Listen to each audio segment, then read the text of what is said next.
what teachers do makes a significant difference in student learning.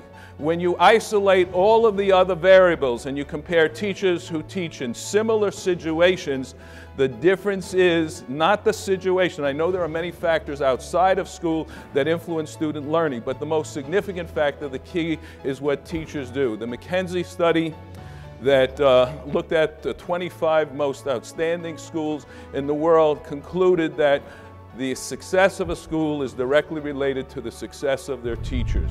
So when we think about the new learning standards, our new learning standards that we have, which embrace Common Core and state revised standards, they span across ages birth to higher education.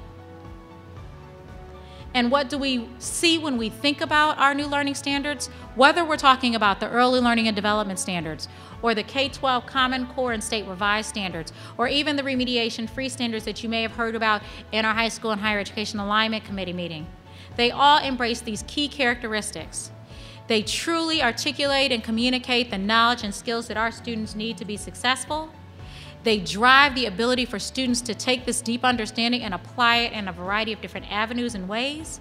And they have been structured and designed in such a way that they provide access and advancement for all of our diverse learners. Teaching requires constant feedback, constant reflection. It's something that we grow. Few, if any, people arrive in school as experts. It's something we develop over time, and it comes from feedback, it comes from understanding the research in our field, and then making it part of our own individual personality. Evaluation done right can create personalized, relevant feedback for individual teachers and also follow-up. In Cincinnati, there were multiple observations. The evaluator came back see how the teacher was doing on some of the things they had discussed previously. So second, I think just the process of evaluation has the potential to generate more individual self-reflection and self-evaluation. Cincinnati doesn't use videos, but other districts are increasingly using videos of classrooms, and that provides an opportunity for the teacher themselves to watch the video and think about, how did I do there? What would I have done differently? What should I do differently next time? So there's a self-reflection and self-evaluation opportunity here that I think contributes to the idea that it could be individually developed. And then finally, I think evaluation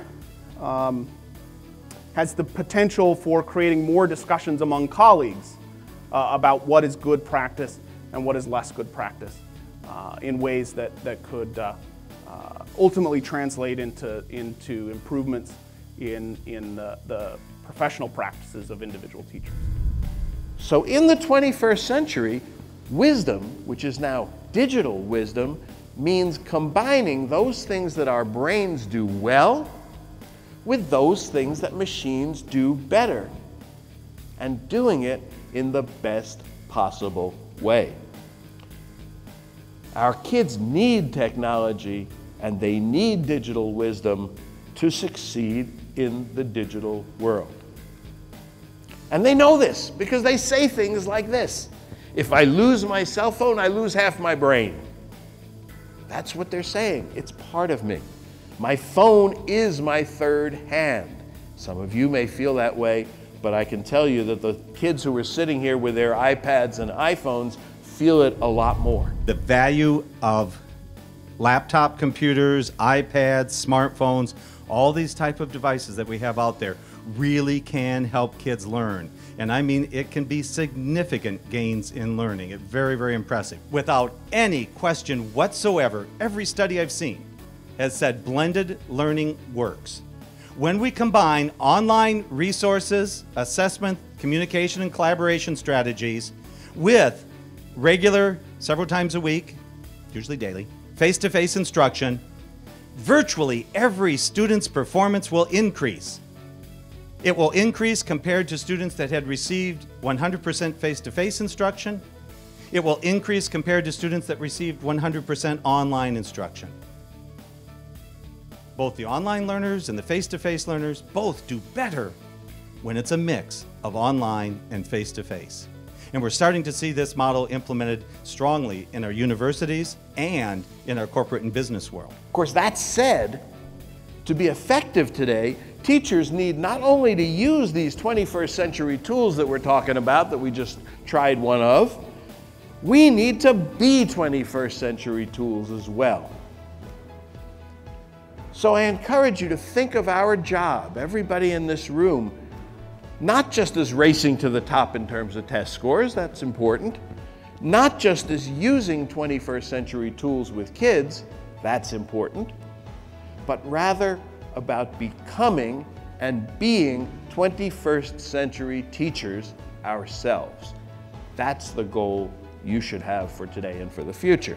I want you to imagine you're retiring and 3 students stand up and speak on your behalf. And they're asked to talk about what you taught them. And invariably, most of the teachers that reply is a love of learning.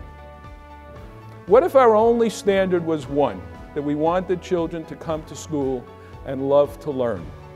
I truly believe that that would make a difference in the output and what schools look like today and the interaction between students and teachers.